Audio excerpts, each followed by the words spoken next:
This is the Venidice VD-930. It's a generic camera flash or speed light for your camera. It will work on any camera that has a hot shoe mount.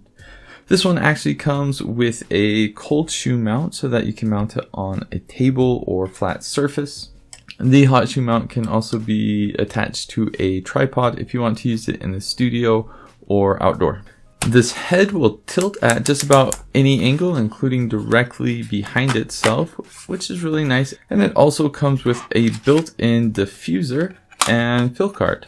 The modes that this flash comes with is a manual mode, a multi-mode, also known as strobe mode, and it has slave S1 and S2. The TTL mode or through the lens mode is not available on this flash. The manual mode is what I would recommend for most shooting. It is manual. It means you just have to set up everything yourself, and you can control the flash brightness with the settings very easily. Manual mode is great for when you just want to have full control over what your flash does. The multi-mode or strobe mode is basically just a mode that will fire off a bunch of flashes in quick succession. You can use this for different artistic effects or sport things where you want the flash to go off many times in a single exposure so you can see a sense of movement in your photo. And then you'll want to use the slave mode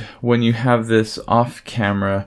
The slave mode will allow this to trigger when another flash goes off. So it has S1 and S2. You want to use the S2 mode when you're using another flash that is in TTL mode or through the lens mode, or when your camera is sending out a pre-flash. Overall, I think this is a really good flash. It doesn't have TTL, but it does have all the modes that I prefer to use.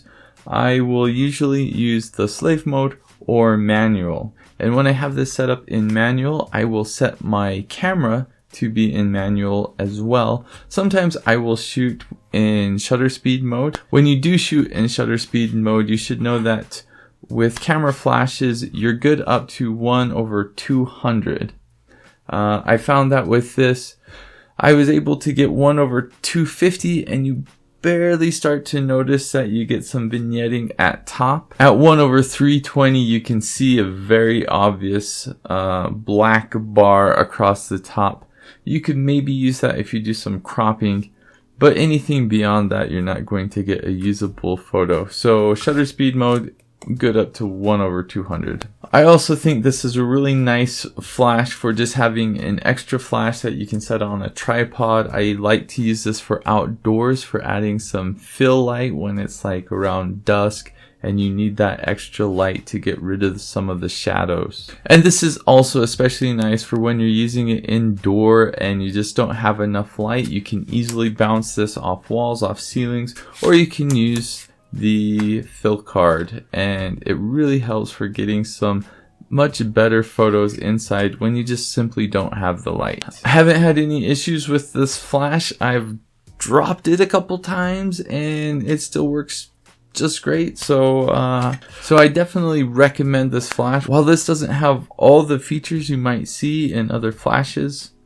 this is a really good price for a flash. So if you're just starting out and just want to get a flash and just want to try something cheap, this is a fantastic option.